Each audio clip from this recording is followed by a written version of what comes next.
বন্ধুরা, সন্তান যতই বড় হয়ে যাক না কেন, হয়ে উঠুক গিন্নি বা অফিসার, কিন্তু বাবা মায়ের কাছে সে থাকে সেই ছোট্ট সন্তানটি।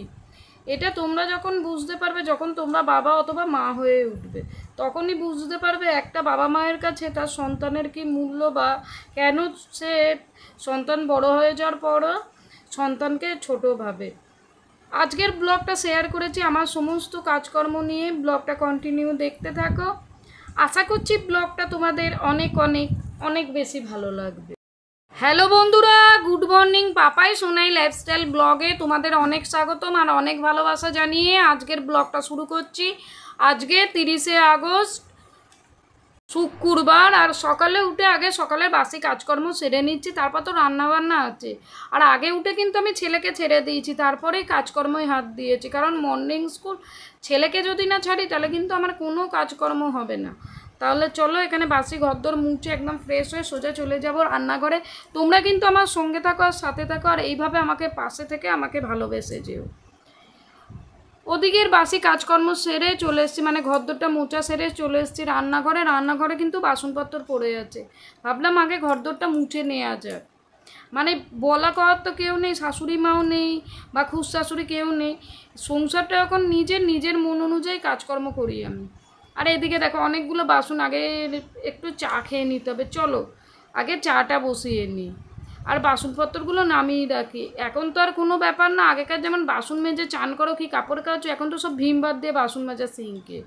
ওই জন্য মানুষের যখন খুশি বাসন মেজে নেয়। আগে দেখেছি আমার পিসি ছিল, তখন বাসন মাজলেই মানে হয় বিকেলে বাসন মেজে জামা কাপড় কাচো, নাহলে সকালে একটা মানে আগেকার লোকেদের নিয়ম ছিল প্রচণ্ড। কিন্তু এখন দিনকাল যা পড়েছে, বা আমাদের জীবনযাত্রার সঙ্গে সমস্ত কিছু নিখুঁতভাবে বা ছুচিবাইগিরি করে আমরা চালাতে পারি না। আমাদের নিজের মানে সুবিধা অনুযায়ী চালাতে, দিনকাল যা পড়ে গেছে বলো না, ঘরের কাজ বাইরের কাজ আমাদের একজন মেয়েদের সমান তালে তাল মিলিয়ে করতে হয়, না হলে সংসার জীবন বা সংসারটা ঠিকমতো থাকে না। তাও তো সারাদিন আমি বাড়িতে থাকি, কোনো কাজই করি না বলতে গেলে। যারা অফিস করে তাদের কাছে তো কোনো মানে সময় পাওয়া যায় না এক ফোঁটাও, যে তারা বাড়িতে থাকবে। তারা একদিকে সংসারেরও রান্না বান্না করে, ওদিকে অফিস সামলায়, বাইরের কাজকর্ম সামলায়। অনেক সময় দেখা যায় ডিউটি থেকে ফেরার পথে বাজার করে আনলো। মানে আমরা নারীরা কিন্তু দশভুজা। যেমন মা দুর্গাকে আমরা দশভুজা বলি, তেমন আমাদের প্রত্যেক মেয়েদের শরীরে দশভুজার অংশ রয়েছে। না হলে আমরা 10 দিক এক হাতে সামলাতে পারতাম না। আর চলো অনেকগুলোই বাসন পড়ছে, মানে বাসন মেজে মেজে যেন মাথা খারাপ হয়ে যায়। এই মাজলাম, এই যে কোথা থেকে এত বাসন চলে আসে আমি নিজেও বুঝতে পারি না। চলো এদিকে হয়ে গেল কমপ্লিট, ওদিকে আমি চা খেয়ে চলে এসেছি। জানো তো বন্ধুরা, সবসময় তো ভিডিও কন্টিনিউ করা সম্ভব না, বা ভিডিও নিয়ে করি না তো সবসময়। কিছু কিছু জিনিস তো নিজেদের পার্সোনালও থাকে। তাহলে চা খাওয়া কমপ্লিট, চলো এখানে ভাতটা বসিয়ে দিই। আর আজকে ঘুম থেকে উঠে না এত পরিমাণে ঘুম পাচ্ছিল, মানে চোখ চাকে বলে ছাড়ছে না। কিন্তু ওই যে ঘুম থেকে উঠলে কি আর শোয়া যায় বলো না? যদি শুই এদিকে রান্নাবান্না কাজকর্ম কখন কমপ্লিট করব, ব্যাপারটা হয়ে যায় এরকম। এই দেখো চা, মানে ফার্স্ট টিপ চা করেছে, সেকেন্ড টিপ চা বসে গেল, নিজেই এসে বসিয়ে দিল। খানিকটা রাগ ধরেছে সকালে চা করতে, কারণ রান্নাবান্নার তো শেষ নেই। এক তরকারি কি দু তরকারি ভাত করলে তো হয় না, ভাগে ভাগে রান্না করতে করতেই আমি শেষ হয়ে যাই। এরপর যদি এদের চায়ের ঝামেলা করলে না একটুখানি আমি অসন্তুষ্টই হই সত্যি কথা বলতে। চলো এদিকে মাছ ভাজা কমপ্লিট। আজকে না আলু পটল দিয়ে মাছের ঝোল, কালকে করতে ইচ্ছে করছিল, কালকে এত পরিমাণ শরীর খারাপ ছিল যে এক তরকারি ভাত করেই ছেড়ে দিয়েছি জানো। কাল শরীর একদম ঠিক ছিল না। চলো এদিকে মাছগুলো একদম লাল লাল করে ভেজে তুলবো। তুলে পটলটাকে ভেজে যেমন প্লেন ঝোল আর জিরে তেজপাতা ফোড়ন দিয়ে, ধনে জিরে আদা, আমরা তো রেগুলারই এরকম মানে ঝোল ফোল খাই, ওই জন্য। আর এই ঝোলটা খাওয়া কী বলো তো পেটের পক্ষে, সবসময় তো পেঁয়াজ রসুন ছেলেটা বলছিল, কিন্তু কী বলো তো সবসময় আমি পেঁয়াজ রসুন দেওয়া রান্না করি না, বেশিরভাগ কি ওই ধনে জিরে দেওয়া রান্নাই হয় আমার। তাহলে চলো এদিকে পটলগুলো লাল লাল করে ভেজে আমি একবারে তুলে নেবো, আর ওদিকে চচ্চড়ির জোগাড়টাও করে নিচ্ছি। পুঁই শাকের চচ্চড়ি করবো, বাবা খেতে ভালোবাসে বলে আগের দিন 1 কেজি নিয়ে এসছে। আমরাও খেতে ভালোবাসি, মানে ওই বলে না একজনের জন্য করে সবাই খাওয়া, ব্যাপারটা হয়ে যায় ঠিক এরকম। আর এখানে একদম ধুয়ে চচ্চড়ি সবজিগুলো আমি তুলে নিচ্ছি। চলো এদিকে রান্নাবান্নাটা কমপ্লিট করি। আর একটুখানি আদা না ওই গ্রেট করে নিচ্ছি, আর বাটলাম না জানো তো, ওই একটু আদা মিক্সিতে হবে না, আর আজকে আর শিলনোড়ায় বাটতে ইচ্ছে করছে না, কিন্তু টেস্টে কোনো ইয়ে হবে না। ভালোবেসে আমরা যদি যে কাজ করি বা রান্নাবান্না করি, সেই রান্নায় কী বলো তো, আমাদের ভালোবাসা, মায়া, মমতা সমস্ত কিছু থাকে। রান্না বা যে কোনো কাজকর্ম যদি করা যায় অটোমেটিক তাতে মানে সেই কাজে তুমি সফল হবেই, ব্যাপারটা হয়ে যায় এরকম।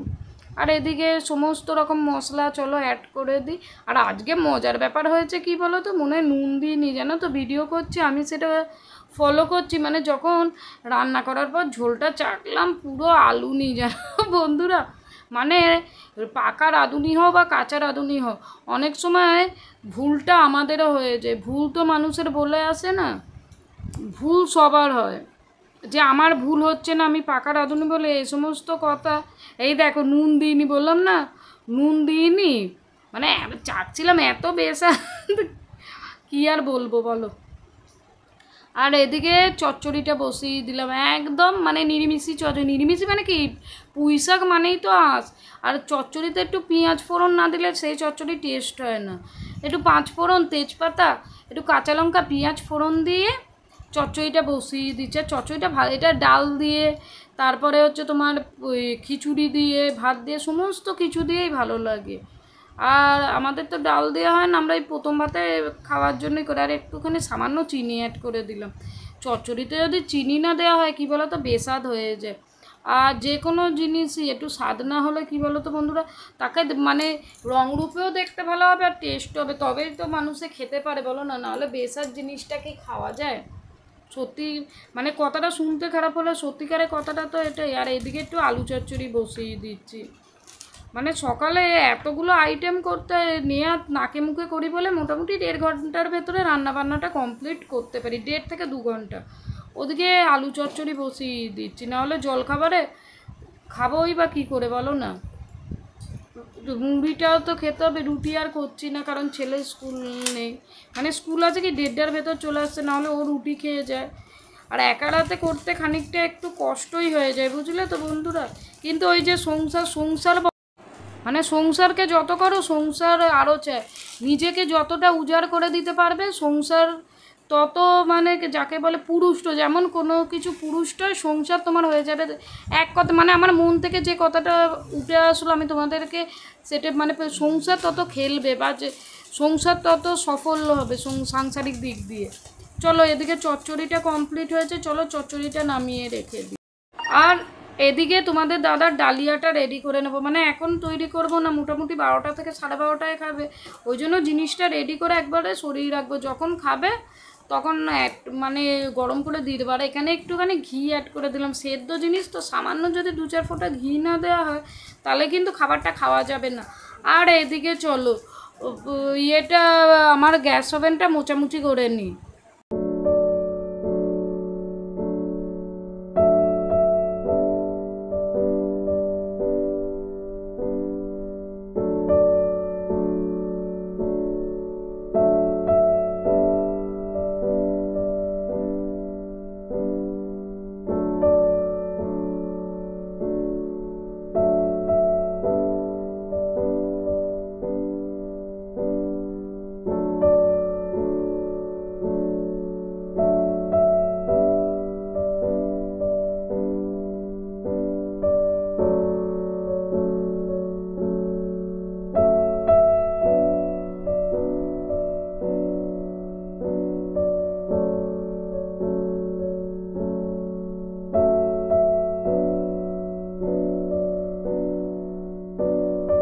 আর এদিকে দেখো গ্যাস ওভেনটা একদম পরিষ্কার করে মুছে নিচ্ছি, মানে কাজ যতটা সম্ভব এগিয়ে রাখবে না তত ভালো। একদম স্নানটা সেরে নেবো, কারণ প্রচণ্ড পরিমাণে গরম হয়েছে। কাজকর্মের পর না যদি স্নানটা সেরে নেওয়া হয় বেশ ভালো লাগে, দিয়ে পুজো করবো, মানে কাজের কি শেষ আছে, জামা কাপড় শুকোতে দেবো, কাজের কোনো শেষ নেই বন্ধুরা। কাজ যত করবে কাজ যেন মানুষের আরও থেকে যায়, তার ভেতরে একটু স্পিডলি কাজটা করলে কি বলো তো, সময়টা বাঁচে, একটু রেস্টটা পাওয়া যায়, এই আর কি। চলো এদিকে তাহলে গ্যাস ওভেনটা রান্নাঘরটা মোটামুটি মুছে পরিষ্কার করি। আর আবার এসে গেছে মানে যেটা প্রত্যেক মাসে ডিপ ক্লিন করি, ডিপ ক্লিন দেখি কবে সুযোগ সুবিধা অনুযায়ী ডিপ ক্লিন করতে হবে, কারণ দেয়াল ফেয়ালগুলো আবার ডিপ ক্লিনের জন্য আমার দিকে তাকিয়ে আছে। চলো তাহলে এদিকে কমপ্লিট হয়ে গেল আমার এদিকের কাজ, এবার চলো স্নানটা সেরে আসি। আর স্নান সেরে দেখি বাবু কিন্তু মাছ কাবারির জিনিস গোছাতে বসে পড়েছে। মানে যখনই মাছ কাবারির জিনিস গোছানো হয় বাবুটা একদম সুন্দর করে গুছিয়ে রাখে, আর আমি চুল আঁচড়াচ্ছি, চুলটা নাকি প্রপারলি আঁচড়ানো হয়নি। আর এখানে দেখো বাবা একদম আঁচড়ে দিচ্ছে। বললাম না, সন্তান যতই হয়ে যে বড় হয়ে যাক না কেন, বাবা মায়ের কাছে সে সন্তান ছোটই থাকে, সে হোক পাকা গিন্নি বা হয়ে যাক অফিসার। তোমরাও বুঝতে পারবে যখন তোমরা তোমাদের সন্তান হবে, তোমরা বাবা মা। তাহলে বন্ধুরা দেখলে তো সকাল থেকে 12টা অবধি একটা ব্লগ শেয়ার করলাম। ব্লগটা কেমন লাগলো অবশ্যই জানাবে। আর তোমরা যদি চ্যানেলে নতুন হও চ্যানেলটাকে সাবস্ক্রাইব করো আর লাইক করে আমার পাশে থেকো। তাহলে আজকের ব্লগটা এই পর্যন্ত।